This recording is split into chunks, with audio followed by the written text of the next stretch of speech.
Welcome to our channel Legum Studia, where we talk about law in details. हम start कर रहे हैं अपना ADPO का क्रैश कोर्स, जिसमें हम सारे माइनर एक्ट्स एंड सारे मेजर एक्ट्स लेंगे. ADPO का एग्जाम है 16 अक्टूबर 2022 को, दैट इज MP ADPO. सो इसकी तैयारी के लिए स्टे ट्यून्ड. आज का जो हमारा एक्ट है वो है protection of human right act 1993. Normally हम इस क्रैश कोर्स में पॉइंट्स को डिस्कस करेंगे. जो मेरे पॉइंटर्स होंगे वो या तो होंगे पास्ट 10 इयर्स के क्वेश्चंस या तो होंगे जो इंपॉर्टेंट टॉपिक्स हैं जो आ सकते हैं या जो एक्सपेक्टेड है. ठीक है. वेल, मैं ये बोलती हूँ कि इसके साथ आपकी तैयारी पूरी हो जाएगी. Try it. So we'll start with our first act today. हमारा एक्ट है protection of human rights act 1993. जब भी हम किसी भी एक्ट को पढ़ते हैं, मैंने हमेशा कहा है उसकी इन्फोर्समेंट डेट हमारे लिए बहुत इंपॉर्टेंट हो जाती है. सो हेंसफॉर्थ जो हमारा protection of human rights act 1993 है, ये इन्फोर्स हुआ था 28 सितंबर 1993. कभी कभी एग्जाम में सितंबर की जगह वो लोग नंबर्स में मंथ देते हैं. सो 28/9/1993 याद रखना. And the second most important thing is it extends to whole of India. ठीक है. होल ऑफ इंडिया इस बार के लिए इंपॉर्टेंट इसलिए है बिकॉज कुछ चेंजेस इसमें आए हैं. होल ऑफ इंडिया पहले नहीं था. नेक्स्ट हम बात करते हैं किसी भी एक्ट को कितने चैप्टर्स, कितने सेक्शंस, कितने पार्ट्स में डिवाइड किया गया है. तो हम बात करेंगे protection of human rights act की, तो इसे 8 चैप्टर्स एंड 43 सेक्शंस में डिवाइड किया गया है, इसलिए ये माइनर एक्ट्स में कवर होता है. आज के हमारे फर्स्ट पार्ट में हम 39 सेक्शन तक कवर करेंगे एंड देन सेकेंड पार्ट में हम इसको कंक्लूड करेंगे. सबसे पहले बात आती है जो भी एक्ट है उसके नाम को डिफाइन करने का. तो हमेशा डेफिनेशन या interpretation most of the acts में हमने सेक्शन 2 में पढ़ा है. इस एक्ट में भी सेम है. सेक्शन 2 में डेफिनेशन क्लॉज में हमें सब पढ़ने की जरूरत नहीं है. इंपॉर्टेंट चीजें मैं बताऊंगी, आप वो करके जाना. जैसे ह्यूमन राइट्स कहाँ डिफाइंड है. ह्यूमन राइट्स सेक्शन 2D में डिफाइंड है. नेक्स्ट, जब भी ह्यूमन राइट्स एक्ट आया है तो इसका एक सेपरेट कोड भी आया होगा. So human right code defined है हमारे सेक्शन 2E में, जिसे हम रेड विद करेंगे सेक्शन 30 के साथ. नेक्स्ट जो चीज़ इंपॉर्टेंट हो जाती है वो है प्रिस्क्राइब्ड की डेफिनेशन. प्रिस्क्राइब्ड की डेफिनेशन दी है 2L में, जो ये कहता है कि प्रिस्क्राइब्ड मतलब ऐसे रूल्स होते हैं which are made under this act. Next important हमारे लिए हो जाता है पब्लिक सर्वेंट. पब्लिक सर्वेंट जो ऑलरेडी आईपीसी के सेक्शन 21 में डिफाइंड है, हम उसी को यहाँ पे यूज करेंगे. बट ऐसा लिखा भी तो होना चाहिए, हम अपने मन से तो कर नहीं सकते. तो ये चीज़ कहाँ मेंशन है, ये चीज़ मेंशन है 2M में. तो या तो वो पूछ लेंगे पब्लिक सर्वेंट कहाँ पे मेंशन है, या तो वो पूछ लेंगे पब्लिक सर्वेंट कौन से सेक्शन ऑफ आईपीसी से रिलेट करता है. तो ये दो चीज़ें, दो इंपॉर्टेंट पॉइंटर्स हमें यहाँ से मिल जाते हैं. नेक्स्ट है सेक्शन 2D की. सेक्शन 2D कहता है with state human right means right related to life, liberty, equality and dignity of the individual. मतलब 2D कहता है कि जब हम ह्यूमन राइट की बात करते हैं तो उसमें क्या क्या आता है. इस पर एक क्वेश्चन आ चुका है प्रीवियस ईयर में. उसमें यही पूछा था कि सेक्शन 2D में क्या क्या आता है. तो लाइफ आती है, लिबर्टी आता है, इक्वालिटी आता है और डिग्निटी आता है. लेकिन ये सब किससे रिलेटेड टू इंडिविजुअल. तो ये पॉइंटर्स के सब पॉइंटर्स हो गए.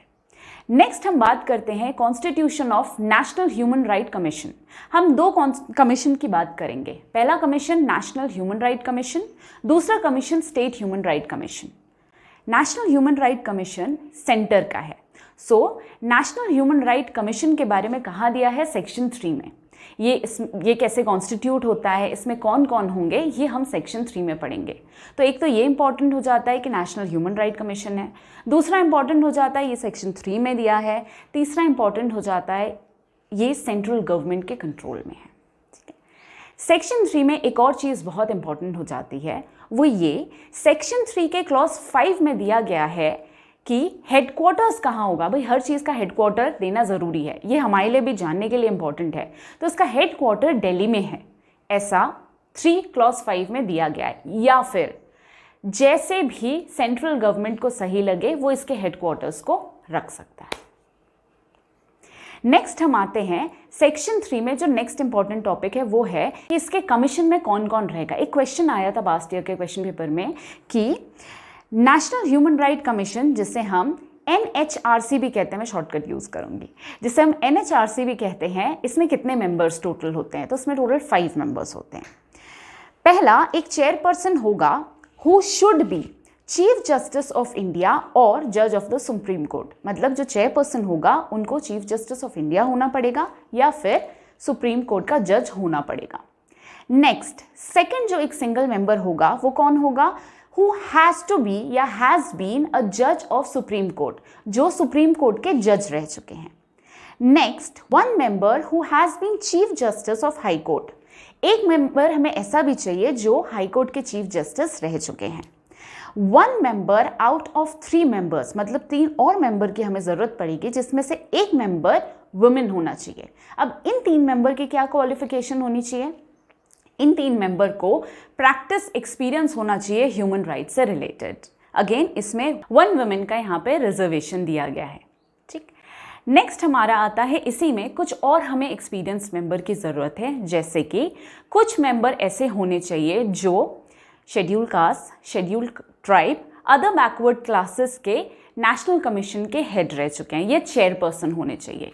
देन नेक्स्ट आता है, एक सेक्रेटरी होना चाहिए, एंड ये सेक्रेटरी ऐसा कोई पर्सन होना चाहिए जिसकी पोस्ट CEO से नीचे नहीं होनी चाहिए। सो ये था हमारा कॉन्स्टिट्यूशन ऑफ NHRC। इसके बाद आता है इसके क्या फंक्शंस होते हैं। तो फंक्शंस आपसे नहीं पूछे जाएंगे, आपसे क्या पूछा जाएगा? इसका फंक्शन, इसका पार कहाँ दिया हुआ है। तो functions and powers of national human right commission NHRC, ये आपको दिया होगा सेक्शन 12 एंड 13। ऑप्शन सिर्फ 12 आ सकता है, ऑप्शन सिर्फ 13 आ सकता है, बोथ आ सकता है। तो 12 एंड 13 में दिया है, ये आप याद रखना। नेक्स्ट, इसके बाद हमारे लिए जो इंपॉर्टेंट हो जाता है वो होता है हमारा सेक्शन 19। सेक्शन 19 डिफाइन करता है क्या प्रोसीजर फॉलो होगा, किसके लिए? आर्म्ड फोर्सेस के लिए। एक क्वेश्चन आया था अगेन पास्ट ईयर के क्वेश्चन पेपर में, ADPO के एग्जाम में आया था। वो ये आया था कि आर्म्ड फोर्स से रिलेटेड जो भी प्रोविजंस होंगे, प्रोसीजर होगा, ये कौन से सेक्शन में दिया है ह्यूमन राइट्स में? तो ये सेक्शन 19 में दिया है। Section 21 talks about constitution of state human right commission. मैंने आपको बोला था नेशनल ह्यूमन राइट कमीशन भी होगा, उसके नीचे स्टेट ह्यूमन राइट कमीशन भी होगा। तो स्टेट ह्यूमन राइट कमीशन कहाँ दिया है? सेक्शन 21 में। National human right commission section 3 में, याद रखना। नेक्स्ट, जो स्टेट ह्यूमन राइट कमीशन होगा, अब ये किसके कंट्रोल में होगा? ये स्टेट गवर्नमेंट के कंट्रोल में होगा। एक और इम्पॉर्टेंट बात, जब मैं आपको दोनों चीज़ें बता चुकी हूँ, तो एक और इम्पॉर्टेंट बात हो जाती है वो ये कि state human right commission, national human right commission क्या कोई एनुअल रिपोर्ट बनाएगी? क्या कोई एनुअल रिपोर्ट उनको सबमिट करना पड़ेगा? तो यस, इनको एक एनुअल रिपोर्ट सबमिट करना पड़ता है। SHRC या स्टेट ह्यूमन राइट कमीशन को ये एनुअल रिपोर्ट सबमिट करना पड़ेगा स्टेट गवर्नमेंट के पास, सेक्शन 28 में। एंड सिमिलरली जो NHRC है उसको अपना एनुअल रिपोर्ट सबमिट करना पड़ेगा किसके पास? सेंट्रल गवर्नमेंट के पास। तो ये दो चीज़ें कहाँ? सेक्शन 20 में। Next, human rights courts under section 30 can be established by state government with the advice and discussion with Chief Justice of High Court। ये कहता है कि अगर ह्यूमन राइट कोर्ट्स आपको बनाने हैं, 2E में पढ़ चुके हैं, रेड विथ हमने सेक्शन 30 कहा था, तो सेक्शन 30 में ये दिया है कि ह्यूमन राइट कोर्ट्स बनेंगे। ये कैसे बनेंगे? State government with the advice and discussion with the chief justice of high court, her state में चाहे तो ह्यूमन राइट कोर्ट्स बना सकता है। इसमें एक और प्रोविजन है, अगर आपके यहाँ सेशन कोर्ट्स हैं जिनको स्पेशल पावर दिया गया है तो आपको सेपरेटली इन कोर्ट्स को बनाने की ज़रूरत नहीं है। नेक्स्ट, सेक्शन 31 हमारे लिए इंपॉर्टेंट क्यों है? तो सेक्शन 31 डिस्कस करता है special public prosecutor. Special public prosecutor का अपॉइंटमेंट सेक्शन 31 में जो दिया गया है, इसमें एक स्पेशल पॉइंट मेंशन है जो आपके लिए एग्जाम के लिए बहुत इंपॉर्टेंट होता है। कितने साल का एक्सपीरियंस लगेगा? बिकॉज पब्लिक प्रोसिक्यूटर को एक्सपीरियंस लगता है। तो ह्यूमन राइट्स एक्ट 1993 कहता है 7 years का एक्सपीरियंस बहुत ज़रूरी है। फिर ये कहाँ दिया है? सेक्शन 31 में। नेक्स्ट, NHRC स्टैब्लिश कब हुआ था? ये एक क्वेश्चन हम ऑब्वियसली हमारे बेयर एक्ट में हमें नहीं मिलेगा, तो ये सेपरेट पॉइंटर है। ये स्टैब्लिश हुआ था इंडिया में ऑन 12 अक्टूबर 1993। ये पूछा गया है, इसलिए ये हमारे लिए इंपॉर्टेंट है। नेक्स्ट आते हैं कुछ कुछ ऐसे सेक्शंस हैं जिनके अंदर से नहीं पूछा गया है, मैच द कॉलम्स में पूछा गया है, ठीक है, करेक्ट पेयर्स बनाने में पूछा गया है। तो इनमें जो भी लास्ट 10 ईयर्स के पेपर में पूछा गया है, मैं उन सेक्शंस को, इंपॉर्टेंट सेक्शंस को आपके लिए लेकर आई हूँ। पहला है सेक्शन 3, NHRC का कॉन्स्टिट्यूशन कहाँ दिया है, जो हम बार बार डिस्कस कर चुके हैं। सेकंड है सेक्शन 10, प्रोसीजर ऑफ कमीशन कहाँ दिया है, तो ये सेक्शन 10 में दिया गया है।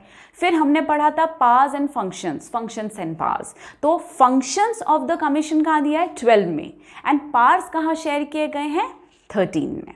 नेक्स्ट आता है सेक्शन 21, जो हमारे लिए बहुत इंपॉर्टेंट हो जाता है, जो स्टेट ह्यूमन राइट कमीशन की बात करता है कि स्टेट ह्यूमन राइट कमीशन का कॉन्स्टिट्यूशन, हमने अभी तक NHRC के कॉन्स्टिट्यूशन की बात की, SHRC की बात नहीं की, तो ये भी हमारे लिए इंपॉर्टेंट होता है, इसलिए आपको सेक्शन 21 याद रखना है। नेक्स्ट आता है सेक्शन 37, जो बताता है कि स्पेशल इन्वेस्टिगेशन टीम बहुत ज़रूरी है। तो स्पेशल इन्वेस्टिगेशन टीम के बारे में कहाँ दिया है, सेक्शन 37 में दिया है। तो ये थे हमारे most important pointers in the first part of human rights act 1993।